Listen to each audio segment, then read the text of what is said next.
현재 우리나라에 체류 중인 외국인 인구는 300만 명에 육박하고 있습니다. 우리나라 인구가 5천만 명이라는 것을 감안하면 300만이라는 숫자는 결코 작은 것이 아닌데요. 우리나라의 경우 지난 5년 동안 외국인 수가 100만 명이 증가하는 등 한국에 체류하는 외국인들이 급속도로 늘어나고 있다고 합니다. 그런 만큼 외국인과 관련된 다양한 사건 사고도 일어나고 있는데요. 화제가 된 사건으로는 얼마 전 경남 김해에서 외국인들끼리 37대 26으로 패싸움을 벌인 사건이 있습니다. 야밤의 도심 한가운데서 60명가량이 뒤엉켜 난투극을 벌인 것이죠.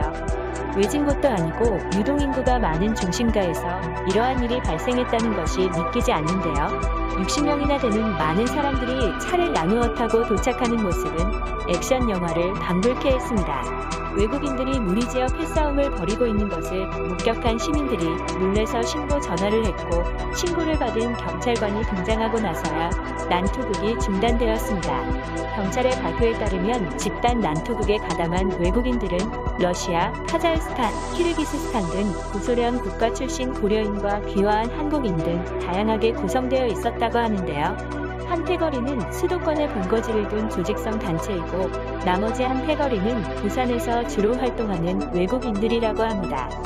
우리나라는 외국과 달리 조직폭력배를 찾아보기가 힘들 정도로 치안이 좋은데요. 야쿠자나 마피아 등이 세력을 펼치며 활동하는 나라들과 비교하면 우리나라는 정말 살기 좋은 곳이죠.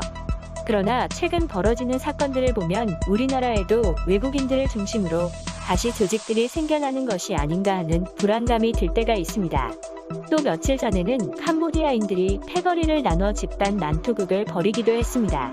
사건의 시작은 며칠 전으로 돌아가는데요. 술집에서 술을 마시던 캄보디아인들이 소란을 피운다는 이유로 같은 캄보디아인 3명에 의해 쫓겨난 것입니다.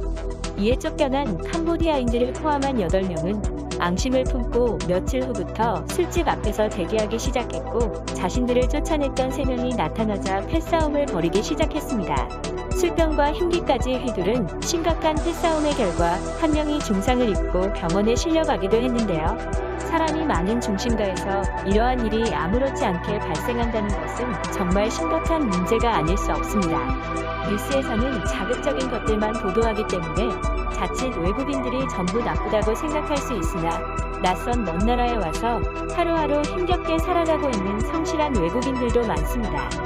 타지에서 고생하다가 목숨을 잃어도 돈이 없어 고향으로 돌아가지 못하고, 고향의 가족들도 어려운 형편으로 인해 마지막 얼굴도 보러 오지 못하는 경우가 대다수인데요. 현재 한국은 3D 업종 기피 현상과 낮은 출산율로 인해 외국인 노동자가 없으면 운영이 힘든 업종들도 있어 외국인들이 꼭 필요한 상황이 되었습니다. 특히 산업단지와 개별 공장 등에서는 외국인들이 귀한 산업인력 대접을 받고 있기도 하죠. 하지만 최근 국제적 전염병인 코로나가 발발한 이후 한국 내 외국인들의 불만은 커져가고 있습니다. 각종 재난 지원에서 외국인들은 대상에서 제외된 것과 더불어 외국인들의 경우 의무적으로 코로나 검사를 받아야 한다는 지침이 내려왔기 때문인데요. 이 같은 문제는 외국인에 대한 차별 및 혐오라는 논란으로 번져나갔습니다. 결국 해당 문제는 청원으로까지 이어졌고, 국제적 망신이라는 말도 오갔지만, 국제적인 재난 상황에서 국가의 위기 관리를 위해서는 어쩔 수 없다는 것이 대부분의 의견인데요. 한국에서 기자로 근무하고 있는 켈리 카슬리스는 이 같은 행정명령에 대해 굉장히 실망스럽다며, 한국에 거주하는 외국인은 여건이 다른 사람일 뿐인데 외국인이라는 이유만으로 우리가 모두 코로나19에 감염될 확률이 높다고 생각하는 이유에 공감하기 어렵다고 말하기도 했습니다. 이러한 상황에서 최근 경기도가 외국인들에게도 재난기본소득으로 10만 원을 지급한다고 하자 외국인들이 고맙다며 감사 인사를 표하기도 했습니다.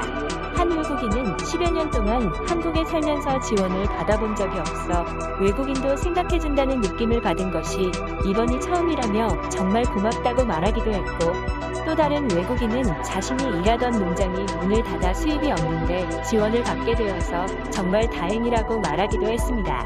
주변 지인들을 통해서 지원금 소식을 접한 외국인들이 신청 제도를 제대로 알지 못하고 자신의 순번이 아님에도 센터를 찾았다가 돌아가는 일이 많았다고 하는데요. 행정복지센터를 방문했으나 자신의 차례가 아니어서 지원금을 받지 못한 한 외국인은 한국에 와서 처음으로 지원을 받게 됐는데 오늘 못 받는 것이 대수겠느냐며 다음에 받으면 된다고 웃는 모습을 보여주기도 했습니다. 외국인들에 대한 처우는 항상 한국에서 논란이 되고 있는데요.